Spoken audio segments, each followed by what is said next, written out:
ತೆಲಂಗಾಣ ತಹತಹಿಕೆಯ ಕಾವು ತೀವ್ರಗೊಳ್ತಾ ಇದೆ. ಈ ಸಂಬಂಧ ಆಂಧ್ರದಲ್ಲಿ ನಡೀತಾ ಇರೋ ಪ್ರತಿಭಟನೆ 21ನೇ ದಿನಕ್ಕೆ ಕಾಲಿಟ್ಟಿದೆ. ಅತ್ತ ರಾಜ್ಘಾಟ್ನಲ್ಲಿ ಉಪವಾಸ ಕುಳಿತಿರುವ ಕೆಸಿಆರ್ ಹೋರಾಟದಿಂದಾಗಿ ತೆಲಂಗಾಣ ತಕರಾರು ಈ ಬಾರಿ ನೇರವಾಗಿ ದೆಹಲಿಗೆ ಶಿಫ್ಟ್ ಆಗಿದೆ.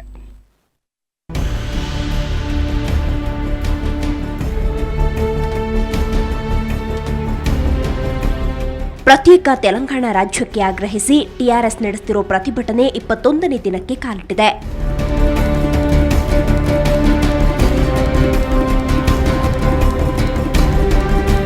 ಇತ್ತ ದೆಹಲಿಯಲ್ಲಿ ಟಿಆರ್ಎಸ್ ಮುಖ್ಯಸ್ಥ ಕೆ ಚಂದ್ರಶೇಖರ ರಾವ್ ಮಾಡ್ತಿರೋ ಉಪವಾಸ ಸತ್ಯಾಗ್ರಹ 2ನೇ ದಿನಕ್ಕೆ ಕಾಲಿಟ್ಟಿದೆ.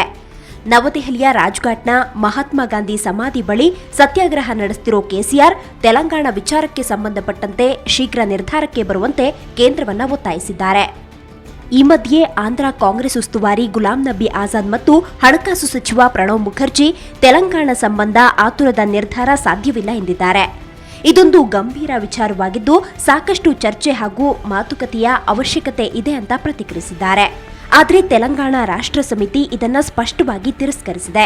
ಈ ಬಗ್ಗೆ ಪ್ರತಿಕ್ರಿಯಿಸಿರೋ ಚಂದ್ರಶೇಖರ ರಾವ್, ಕಾಂಗ್ರೆಸ್ ಹೈಕಮಾಂಡ್ ಮತ್ತು ಕೇಂದ್ರ ಸರ್ಕಾರಕ್ಕೆ ತೆಲಂಗಾಣ ಸಮಸ್ಯೆಯ ಅರಿವಿಲ್ಲ, ಅಲ್ಲಿನ ಪರಿಸ್ಥಿತಿಯನ್ನ ಸರ್ಕಾರ ಇನ್ನೂ ಅರ್ಥ ಮಾಡಿಕೊಂಡಿಲ್ಲ ಅಂತ ಕಿಡಿಕಾರಿದ್ದಾರೆ. ಒಟ್ನಲ್ಲಿ ತೆಲಂಗಾಣ ಪ್ರತ್ಯೇಕ ರಾಜ್ಯ ವಿಚಾರ ಈಗ ರಾಷ್ಟ್ರ ರಾಜಧಾನಿಯ ಕದ ತಟ್ಟಿದ್ದು ತೀವ್ರತೆ ಮತ್ತಷ್ಟು ಹೆಚ್ಚಿದೆ. ಇಷ್ಟೆಲ್ಲ ನಡೀತಿದ್ರೂ ಕೇಂದ್ರ ಸರ್ಕಾರ ಮಾತ್ರ ಮತ್ತಷ್ಟು ವಿಳಂಬ ನೀತಿ ಅನುಸರಿಸುತ್ತಿರುವುದು ತೆಲಂಗಾಣ ಹೋರಾಟಗಾರರನ್ನ ಮತ್ತಷ್ಟು ಕೆರಳಿಸಿದೆ. Bureau report.